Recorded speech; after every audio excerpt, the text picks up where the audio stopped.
नमस्कार बच्चों, मेरा नाम मीनाक्षी शर्मा है और मैं आपकी हिंदी टीचर हूँ। कैसे हो आप सभी? आशा करती हूँ कि आप सभी घर में स्वस्थ और सुरक्षित होंगे। आज मैं आपको आपकी पाठ्य पुस्तक बसंत भाग 2 का 8वां पाठ शाम एक किसान कविता के बारे में पढ़ाऊँगी। यह कविता सर्वेश्वर दयाल सक्सेना के द्वारा लिखी गई है। इसमें कवि ने मानवीकरण अलंकार का प्रयोग किया है। इसमें उन्होंने पहाड़ को एक किसान के रूप में मानवीकरण किया है। पहाड़ का किसान के रूप में मानवीकरण किया है। तो बच्चों, इस कविता के बारे में पहले हम इसमें जो दिया हुआ है उसे पढ़ लेते हैं। कवि ने किसान के रूप में जाड़े की शाम के प्राकृतिक दृश्य का चित्रण किया है। इस प्राकृतिक दृश्य में पहाड़ बैठे हुए किसान की तरह दिखाई दे रहा है। आकाश उसके सिर पर बंधे साफे के समान, पहाड़ के नीचे बहती हुई नदी घुटनों पर रखी चादर सी, पलाश के पेड़ों पर खिले लाल लाल फूल जलती अंगीठी के समान, पूर्व क्षितिज पर घना होता अंधकार, झुंड में बैठी भेड़ों जैसा और पश्चिम दिशा में डूबता सूरज चिलम पर सुलगती आग की भांति दिख रहा है। यह पूरा दृश्य शांत है। अचानक मोर बोल उठता है, मानो किसी ने आवाज लगाई, सुनते हो? इसके बाद यह दृश्य घटना में बदल जाता है। चिलम उलट जाती है, आग बुझ जाती है, धुआं उठने लगता है, सूरज डूब जाता है और शाम ढल जाती है और रात का अंधेरा छा जाता है। तो बच्चों, आइए इस कविता को पढ़ते हैं। शाम एक किसान। शाम, इसमें कवि ने क्या किया है? एक शीतकालीन सर्दी के समय की शाम का वर्णन किया है और उसमें उन्होंने पहाड़ को किसके समान माना है? किसान के रूप में माना है। आकाश का साफा बांधकर सूरज की चिलम खींचता बैठा है पहाड़, घुटनों पर पड़ी है नदी चादर सी, पास ही देख रही है पलाश के जंगल की अंगीठी, अंधकार दूर पूर्व में सिमटा बैठा है भेड़ों के गले सा। अचानक बोला मोर, जैसे किसी ने आवाज दी, सुनते हो? चिलम औंधी, धुआं उठा, सूरज डूबा, अंधेरा छा गया। तो ये कविता किसने लिखी है? सर्वेश्वर दयाल सक्सेना ने। तो आइए पढ़ते हैं। आकाश का साफा बांधकर सूरज की चिलम खींचता बैठा है पहाड़। तो पहाड़ को किसके रूप में माना है उन्होंने? देखो, एक किसान के रूप में दिखाया है उन्होंने। तो देखो बच्चों, ये पहाड़ है, ये क्या है? एक किसान के रूप में है और उसने क्या कर रखा है? आकाश का साफा बांधकर आकाश के बादल रूपी साफे को बांध रखा है। बादल रूपी आकाश को अपने सिर पर साफे के रूप में बांध रखा है और सूरज की चिलम खींचता बैठा है पहाड़। और वो सर्दी की शाम को वह पहाड़ रूपी किसान बैठा हुआ क्या कर रहा है?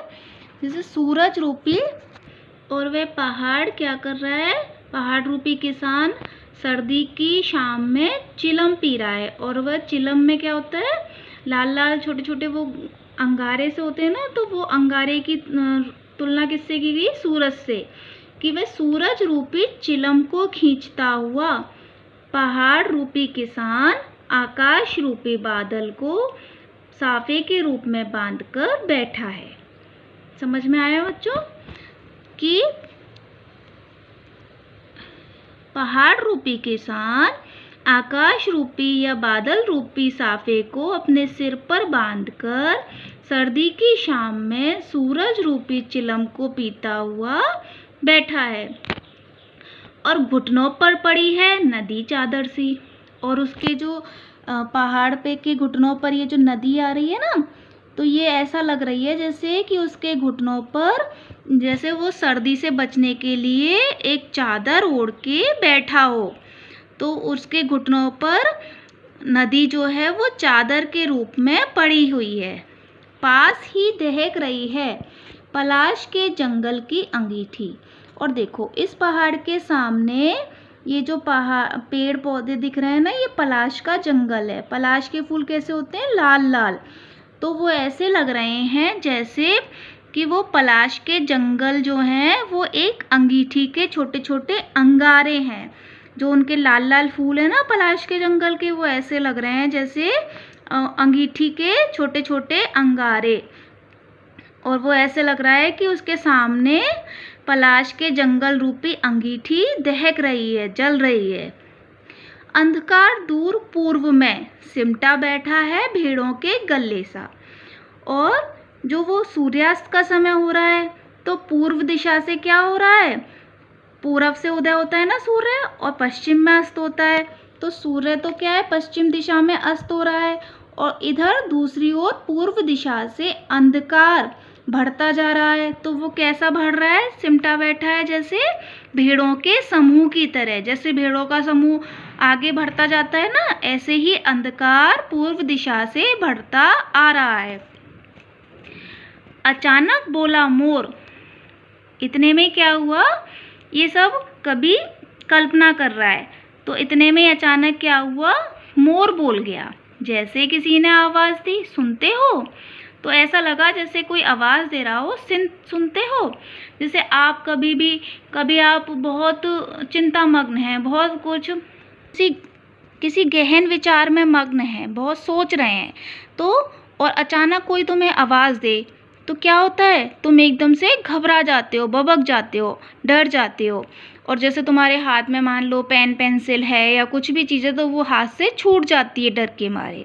तो ऐसे ही क्या हुआ कि कवि तो क्या कर रहा था? वो पहाड़ को किसान के रूप में कल्पना कर रहा था। और जैसे ही मोर बोला, ऐसा लगा जैसे किसी ने आवाज़ दी हो। तो चिलम क्या हुई? जो सूर्य रूपी चिलम थी वो औंधी हो गई, उल्टे मुंह गिर गई। उससे धुआं उठने लगा। जैसे चिलम पीते हैं ना, तो चिलम गिरती है तो उससे क्या होता है? धुआं उठने लगता है। तो ऐसे क्या हुआ? सूर्य रूपी चिलम के औंधे मुंह गिर गई और उससे धुआं उठने लगा, अर्थात अंधेरा छा गया, सूरज डूब गया, चारों ओर अंधेरा छा गया। तो बच्चों, आपको ये कविता समझ में आ गई होगी। आप इसे अपने घर पे आप दोबारा पढ़ना। नेक्स्ट वीडियो में मैं आपको नेक्स्ट चैप्टर पढ़ाऊंगी। धन्यवाद।